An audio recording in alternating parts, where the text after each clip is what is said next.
करने के बाद ये तय किया कि हम नौकरियों में आरक्षण नहीं देंगे। आप ही इस बात का दावा करते हैं कि डॉक्टर बाबा साहब अम्बेडकर उसके प्रणेता थे।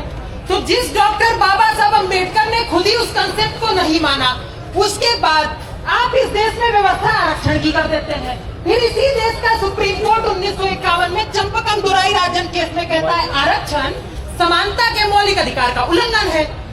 वही देश, जिस देश में सुप्रीम कोर्ट आरक्षण को नकार रहा है, सरकार स्वीकार रही है, तो जिस शब्द का प्रयोग कर रही है वो सामाजिक और शैक्षणिक रूप से पिछड़े शब्द का प्रयोग कर रही है। वो कालांतर में 80 साल बाद आते आते जातिगत आरक्षण कैसे बन जाता है? ये बड़ा सवाल है। इस सवाल के ऊपर बात होनी चाहिए। वही सुप्रीम कोर्ट जो कहता है जाति के आधार पर मिलने वाला आरक्षण अमान्य है, वही 2024 में कहता है आर्थिक रूप से मिलने वाला आरक्षण मान्य है। तो हर्ष दुबे से लेके आदित्यनाथ सिंह से लेके मंच पे बैठे हर व्यक्ति से लेके देश में सुन रहे हर व्यक्ति तक एक ही सवाल कर रहे हैं कि वही सुप्रीम कोर्ट जो 1951 में कह रहा था ये वाला मत मानिए, ये वाला मान लीजिए, ये जब हम बोलने लगे तो हम गलत हो गए। चंद्रशेखर रावत जी कहते हैं कि आपको पृथक निर्वाचिका दे दीजिए। इस देश की संसद में आरक्षण दिया गया है। बड़ा सवाल यह है कि जिस बाबा साहब अम्बेडकर को अपना भगवान बताते हैं, राष्ट्रपिता गांधी के साथ विवाद होने पे हाथ जोड़ के करबद्ध तरीके से वो झुक गए थे। उन्होंने पृथक निर्वाचिका के मांग को छोड़ दिया था। जिसको आप भगवान बता रहे हैं, वो जिस पे झुक गए वही खड़े होके आप मांग करते रहे हैं। चंद्रशेखर रावत इस देश में सबसे तेज दलित नेता बन चुके हैं। सवाल तो केवल इतना ही है कि चंद्रशेखर रावत बार बार नगीना की सीट से चुनाव लड़ेंगे, बाकी दूसरे किसी अनुराग रावत को लड़ने का मौका नहीं मिलना चाहिए, किसी किसी आदित्यराज राम को लड़ने का मौका नहीं मिलना चाहिए। व्यक्तियों का विकास करना था या कम्युनिटी का विकास करना था, ये बहुत बड़ा सवाल है। इसी का जवाब ढूंढने के लिए हम और आप यहाँ आए हैं। सही बात है।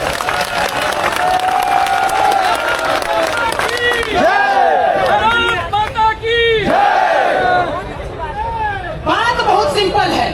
अगर आप कह रहे हैं, मैं बिहार का एक छोटा सा उदाहरण दूंगा, माफ करिएगा 10 सेकंड से ज्यादा और समय नहीं लूंगा।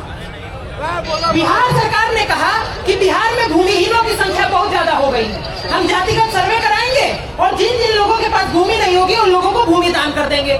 बिहार में जातिगत सर्वे हुआ। जातिगत सर्वे की रिपोर्ट ने बताया कि बिहार में 27% भूमिहार ब्राह्मणों के पास 1 इंच जमीन भी नहीं है। सरकार ने बोला अब हम नहीं देंगे। लाठी खाने वालों में सबसे आगे प्रशांत किशोर के साथ हम भी खड़े।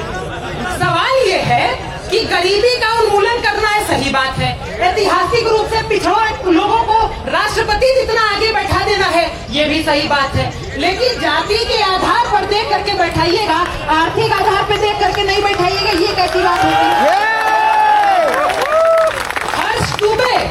हर्ष दुबे गरीब होकर के भी ब्राह्मण के रूप में अग्रणी मान लिए जाएंगे। आदित्यनाथ सिंह गरीब होकर के भी दिल्ली आने का पैसा भले नहीं होगा, लोन लेकर के आएंगे, लेकिन फिर भी अमीर मान लिए जाएंगे। ऑटो में बैठ के आएंगे, संपन्न सवर्ण मान लिए जाएंगे। लेकिन राष्ट्रपति द्रौपदी मुर्मू के बच्चों को IAS के एग्जाम में आरक्षण दे दिया जाएगा।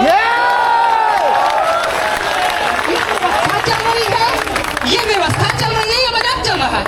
भाई मेरा एक आखिरी सवाल है, मान लेते हैं 5000 साल तक शोषण हो ही रहा था, मैं मान लेता हूँ। आपने कहा आदित्यनाथ सिंह के परिवार के लोग मेरा शोषण कर रहे थे। आदित्यनाथ सिंह हाथ जोड़ के समाज के बीच में खड़े हैं। आप बताइए मेरे पूर्वज का नाम क्या था जो शोषण कर रहे थे? हम माफी मांगेंगे।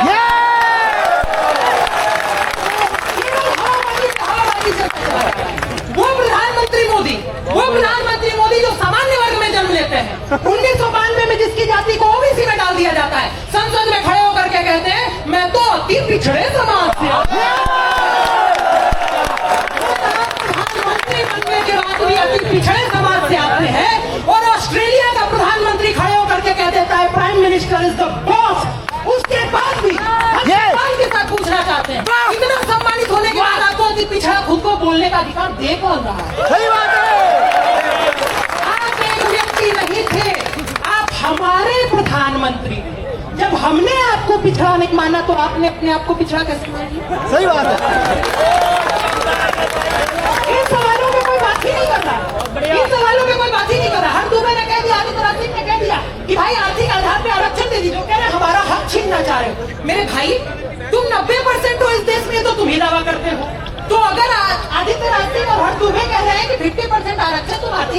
दे ही दो तो रेशियो के हिसाब से भी 80% तुम्ही को मिलेगा।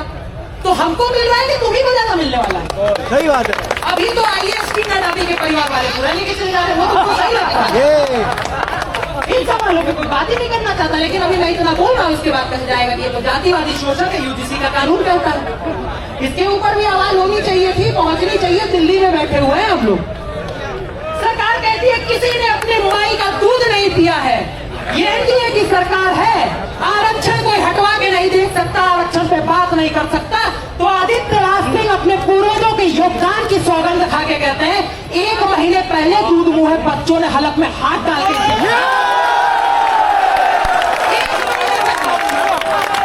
प्रधानमंत्री जी, आप इस देश के सबसे बेहतरीन प्रधानमंत्रियों में से हो सकते हैं, इस बात में कोई सवाल नहीं है। लेकिन एक बात ध्यान रखिए, शोहरत की बुलंदी भी पल भर का तमाशा है। जिस डाल पे बैठे हो टूट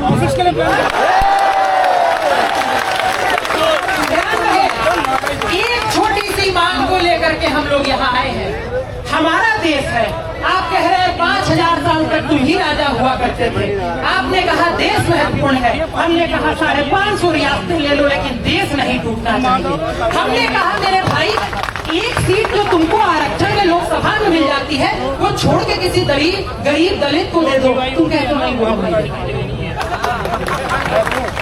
ये कौन सा लोकतंत्र, ये कौन सा मजाक आप लोगों ने इस देश की व्यवस्था का बनाया? ये अधिकार आपको हम भी नहीं दे सकते, क्योंकि हमारे पूर्वज इस देश के शासक हुआ करते थे। हमारे अंदर भी शासकों वाला खून है। करना होता तो आचार्य चाणक्य ने खुले तौर पे कह दिया था पाटलिपुत्र में कि जो हाथ शस्त्र चलाना सिखा सकते हैं वो सर काट भी सकते हैं। उसके बाद भी एक धनानंद को उतार के पिछड़े समाज के चंद्रगुप्त मौर्य को बैठाया था। अखंड भारत का पहला राजा आचार्य चाणक्य भी हो सकते थे। ये समझने की जरूरत है। हमने इस देश के लिए त्याग किया है। और जब कहा जाता है कि आप अपने नाम से आदित्य त्यागी हटा दीजिए, नहीं हटा सकते हैं मेरे भाई। उसी वजह से जीते हैं। मौलिक कर्तव्य कहता है अपने देश की संस्कृति विरासत पर गर्व करना आपका है। ध्यान रखिएगा, किसी को घमंड नहीं होना चाहिए। इंदिरा जी को हुआ था, Indira is India, India is Indira, तोड़ दिया गया। हमारे आपके पूर्वज ही वहां भी मौजूद। दलितों ने कहा हमारा शोषण हुआ है, आरक्षण दे दो। पंडित नेहरू पंडित हुआ करते थे, बोले ले जाओ, तुम्हारा शोषण नहीं होना चाहिए। तुमने कहा पिछड़ों का भी हुआ, उन्हें क्यों नहीं मिलेगा?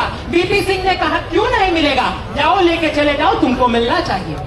आज स्थिति क्या बना दी गई? हमको और आपको गाली दिया जाता है, कानून बना के शोषक बता दिया जाता है। ये नहीं होना चाहिए। सरकार की गलतफहमियां दूर होनी चाहिए। श्रद्धेय अटल बिहारी वाजपेयी जी ने एक बात कही थी, कह के अपनी बात समाप्त करता हूँ, क्योंकि आदित्य राज सिंह महत्वपूर्ण हो सकते हैं, लेकिन उससे ज्यादा महत्वपूर्ण ये समाज है।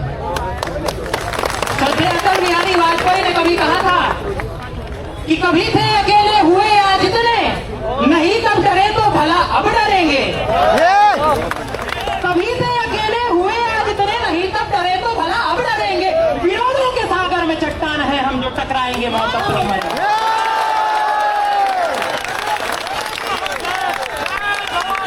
लिया हाथ में ध्वज कभी ना झुकेगा, लिया हाथ में ध्वज कभी ना झुकेगा। कदम बढ़ गया है अभी ना रुकेगा, न सूरज के सम्मुख अंधेरा टिकेगा। ध्यान रखिएगा, अंतिम लाइन कह देते हैं, ना ही बैनर हटेगा।